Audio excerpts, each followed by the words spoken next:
karere kacu ka Ngororero mu by'ukuri ni akarere abaturage batunzwe cyane n'ubuhinzi n'ubworozi, aho hejuru ya 80% ari wo mwuga ubatunze.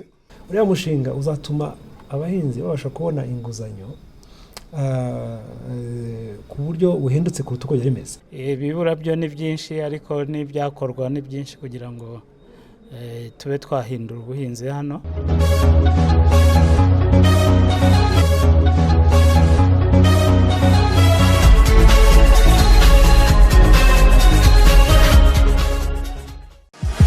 Intara y'Iburengerazuba ni intara igizwe n'uturere 7. Ni intara ahanini ituwe n'abaturage bakora ibikorwa by'ubuhinzi n'ubworozi. Gusa igice kinini cy'abaturage bakaba bataragera ku bushobozi bwo kwihaza no guhingira isoko. Ubushakashatsi bwakozwe n'ikigo cy'igihugu cy'ubuhinzi n'ubworozi mu Rwanda RAB bugaragaza ko muri 2015 mu turere 4 muri 7 tugize intara abaturage bari hagati ya 30 n'igice kimwe na 57 n'igice kimwe kwijana bari bafite ikibazo cy'ibura ry'ibiryo bihagije. Ni mu gihe akarere kari gafite umubare muto w'abaturage bafite ikibazo cy'ibiryo kwijanisha riri munsi ya 5 kwijana, kari kamwe gafite ijanisha riri hagati ya 1.9 na 3 kwijana. Kuva icyo gihe ubuyobozi bw'intara ku bufatanye n'ibigo bishinzwe guteza imbere ubuhinzi n'ubworozi bashyize imbaraga mu kurandura iki kibazo cy'ibura ry'ibiryo bihagije muri iyi ntara, maze bakangurira abahinzi borozi kwimakaza uburyo bwa kijyambere butanga umusaruro ufatika. Muri 2018 umubare w'abaturage b'iyi ntara batari bafite ibiryo bihagije waragabanutse ku buryo bugaragara, aho turere twari dufite umubare munini w'abaturage badafite ibiryo bihagije.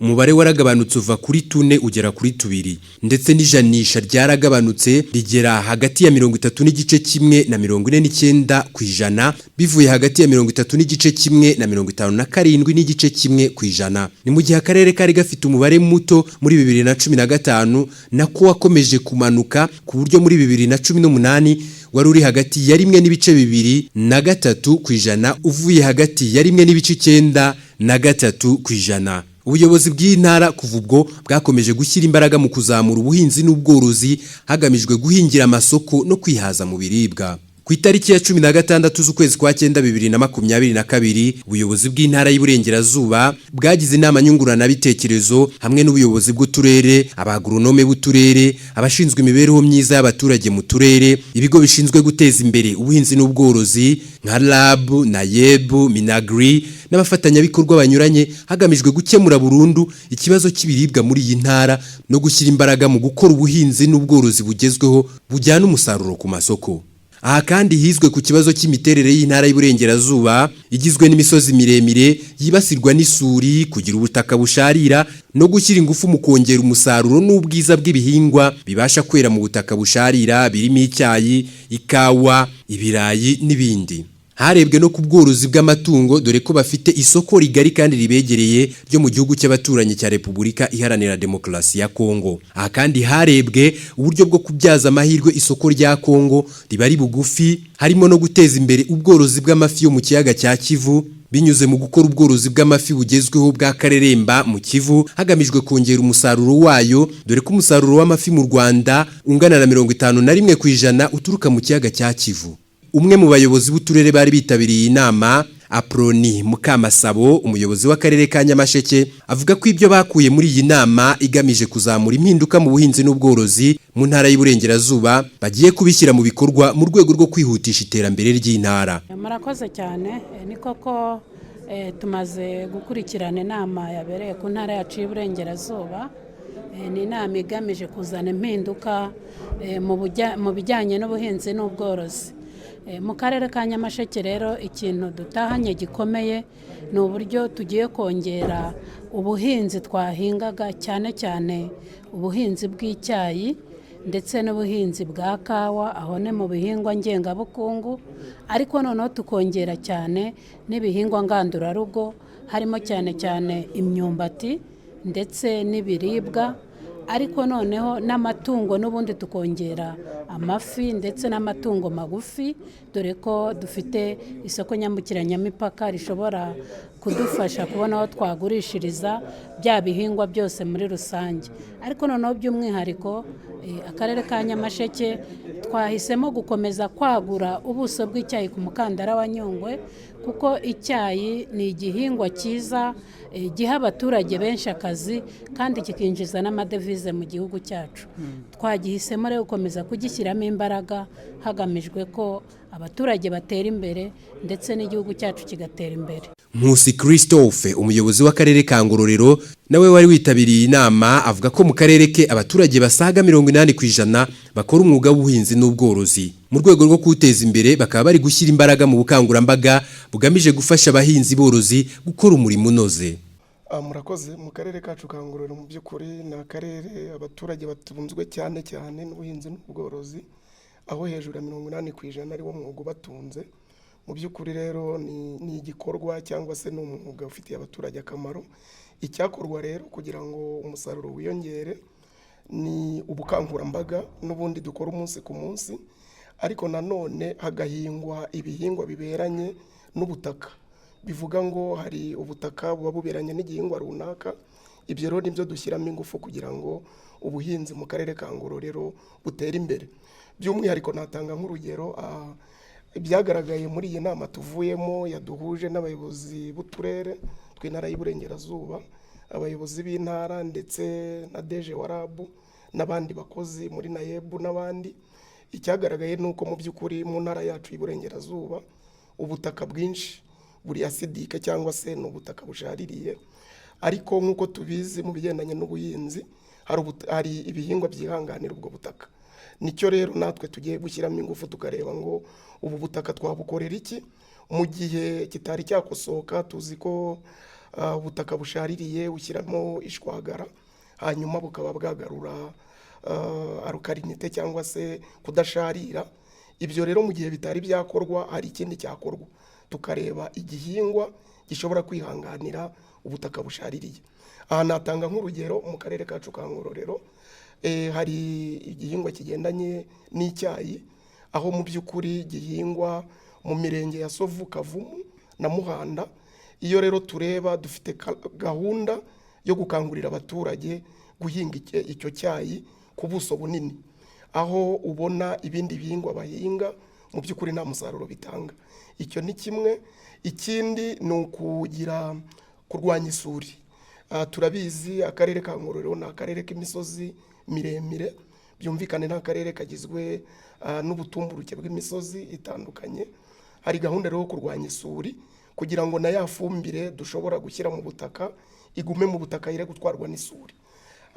Ibyo rero nibyo turi gushyiramo ingufu, gukangurira abaturage guhinga ibihingwa bigendanye n'ubutaka, hanyuma tukarwanya n'isuri kugira ngo na ya fumbire dushyira mu butaka igume imeyere gutwarwa n'isuri. Impamvu nyamukuru y'iyi nama kwari ukwigira hamwe mu by'ukuri icyo twakora mu buhinzi mu ntara yacu y'Iburengerazuba, tukagira ubuhinzi bugaragaza impinduka nziza ku mibereho y'umuturage cyangwa ku mibereho y'ukora uwo mwuga w'ubuhinzi. Mu byagaragaye rero hari ibihingwa twabonye mu by'ukuri dushobora gushyiramo ingufu kandi bigahindura imibereho y'abaturage. Nibyo naringarutseho by'umwihariko mu karere kacu ka Ngororero twabonye ko dushyize ingufu mu buhinzi bw'icyayi, ubuso buhingwaho bukiyongera kuko kirahera cyane, ndetse hakaba hakwiyongeramo n'urundi ruganda nyuma y'uruganda rwa Rubaya. Ibyo byagira umusaruro bitanga ku bahinzi bahinga icyayi, ndetse nk'uko tubizi bitanga n'akazi ku bakora muri uwo mwuga. Ikindi ni ikawa. Muri iyi nama twabonye ko mu by'ukuri umusaruro w'ikawa ugenda umanuka bitewe n'uko ibiti by'ikawa bigaragara ko bigenda bisaza. Hafashwe ingamba rero ko hagomba gushyirwaho nasarizi cyangwa pepiniyeri mu mirenge itandukanye aho ikawa yera kugira ngo twongere ibiti bitanga umusaruro w'ikawa. Ibindi bihingwa twabonye twashyiramo ingufu ni ibihingwa bigendanye n'imyumbati. Imyumbati mu karere kacu irera. Ikindi ni ibijumba, aho twabonye ko hari variyete mu by'ukuri ikize kuri vitamine A, cyane ko mu karere kacu hagaragara n'ikibazo cy'ubugwingire. Ibyo bijumba rero turamutse tubihinze yaba ari muri ya gahunda yo kongera umusaruro, umuryango ukaba wabaho neza ariko tunarwanya ubugwingire. Ikindi twabonye twashyiramo ingufu ni ikigendanye n'ingano. N'ubu dufitanye amasezerano n'uruganda rwa Burarirwa, aho abahinzi bahinga ingano bagemura umusaruro wabo ku ruganda. Twabonye rero ko twashyiramo ingufu kugira ngo umusaruro ube mwinshi ndetse n'abaturage barusheho kubonamo, abahinzi b'ingano barusheho kubonamo amafaranga ahagije. Ikindi ni ubuhinzi bw'ibitunguru, nabwo burera mu mirenge ya Kageyo, Sovu ndetse na Kavumu. Ibitunguru birahera ku gice cyegereye Kageyo ndetse n'umurenge wa Hindiro, nacyo twabonye ko twashyiramo ingufu.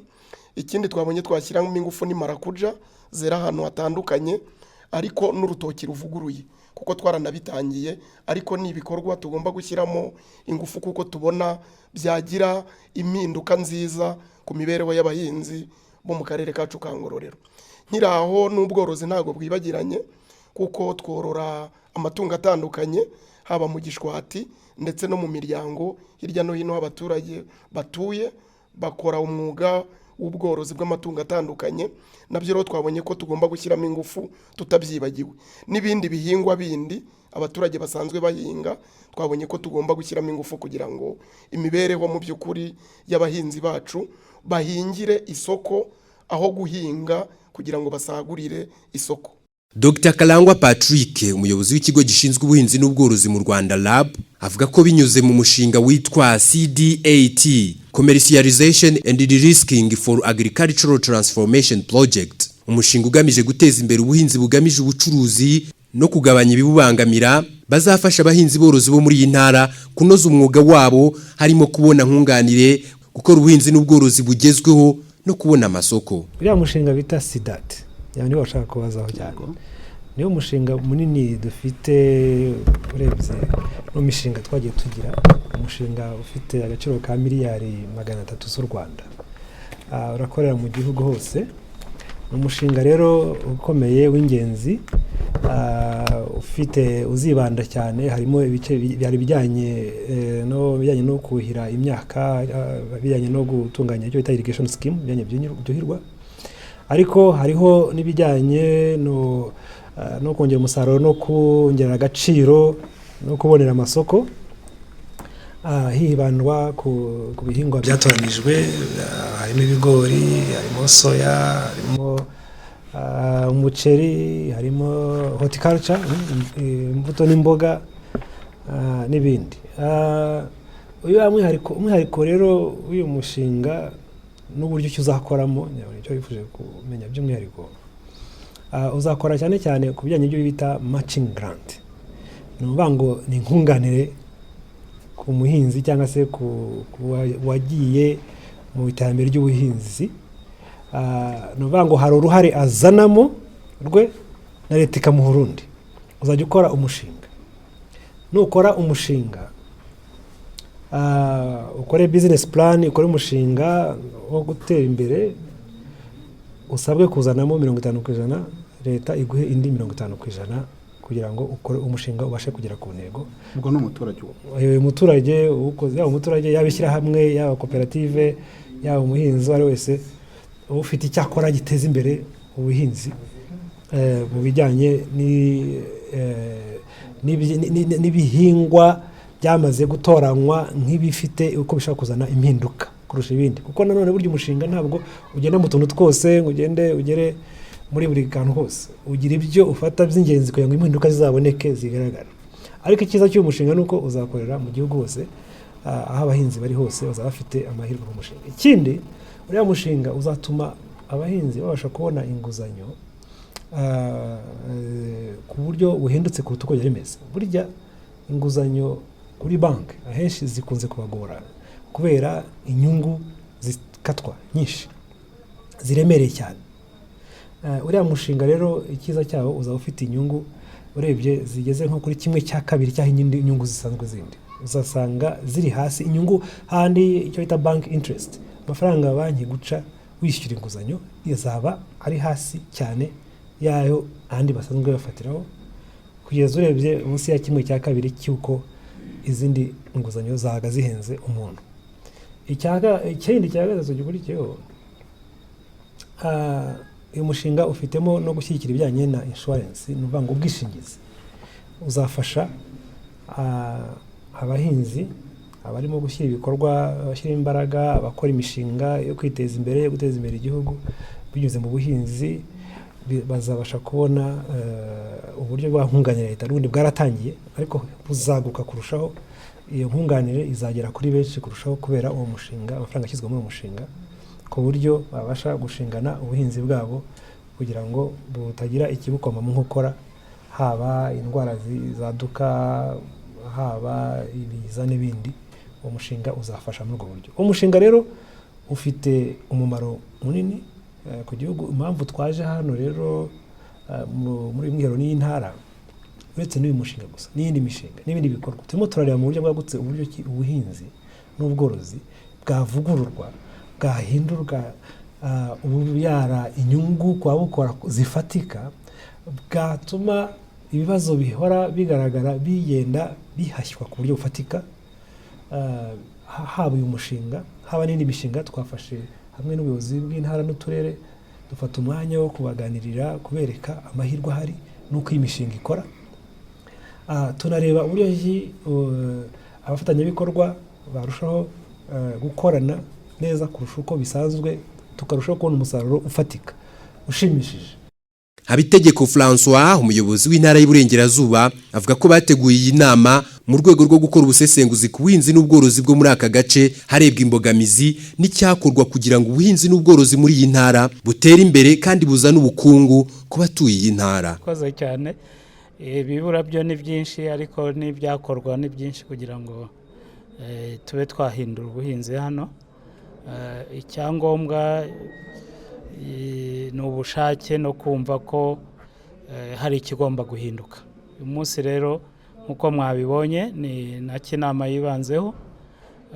Twakoze icyo twakwita nk'ubusesenguzi bwimbitse bw'uko ubuhinzi buhagaze muri buri karere, tureba n'icyo twashyiramo imbaraga kugira ngo ubuhinzi buhinduke bube ibintu bishobora gutunga abantu no kubazanira ubukungu. Ntabwo duhagaze nabi ariko nanone intambwe iracyari ndende.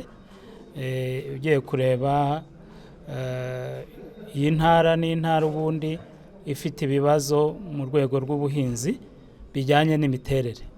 Ni intara urebye ku ikarita y'ubusharire, ni intara hafi ya yose ifite ubutaka busharira. Wajya kureba ku ikarita y'ahantu hari imisozi miremire, hari isuri, hari ibiza, usanga iyi ntara iza ku mwanya wa mbere. Ariko noneho ni n'intara ifite amahirwe, niko navuga. Ubwo butaka busharira bushobora gusharirira ibihingwa byo twita food crops, ariko ugasanga ni nk'amahirwe ku buhinzi bw'icyayi, ni amahirwe ku buhinzi bw'ikawa. Hashobora kwera ingano, hashobora kwera imbuto. Ibyo ngibyo buri kibazo hari n'amahirwe yo kuba twabyaza umusaruro bitewe n'imiterere yaho. Rero icyangombwa ni ukumenya ayo makuru, ubundi tukamenya aho dushyira imbaraga, kandi ntekereza ko imyanzuro twafashe y'ibyo tugiye gushyiramo imbaraga bizazana impinduka mu ntara yacu. Hagiye gushyirwa imbaraga he? Hagiye gushyirwa imbaraga muri buri karere gafite umwihariko wabo. Twasuzumye ibyo twakwita nka priority crops cyangwa se ibihingwa tugomba gushyiramo imbaraga.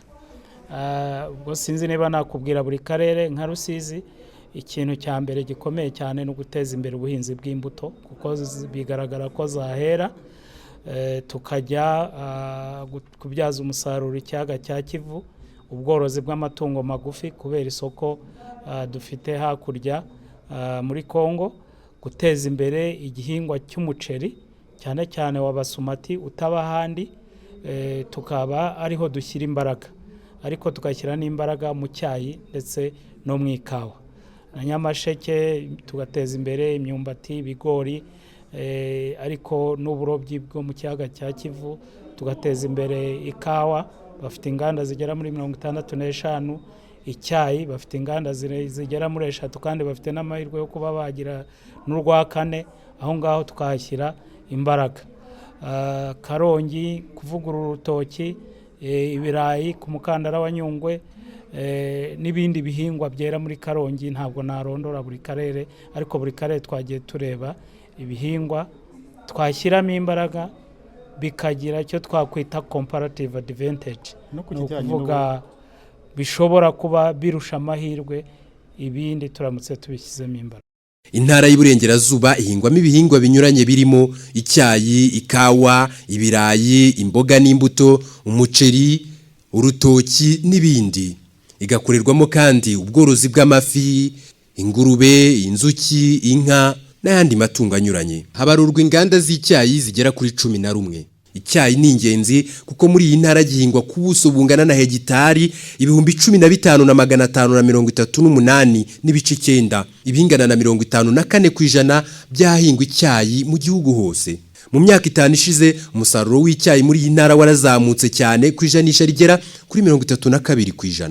Muri iyi ntara kandi ikawa ni igihingwa cyitaweho kuko gihingwa mu turere twose uko ari 7. Ubworozi burakorwa cyane muri iyi ntara nko ku bworozi bw'inka, akarere ka Ngororero kaza ku isonga mu kugira inka nyinshi zigera ku 78,202, naho akarere kabarurwamo inka nke na akarere ka Rusizi, ahabarurwa inka zigera ku 19,991.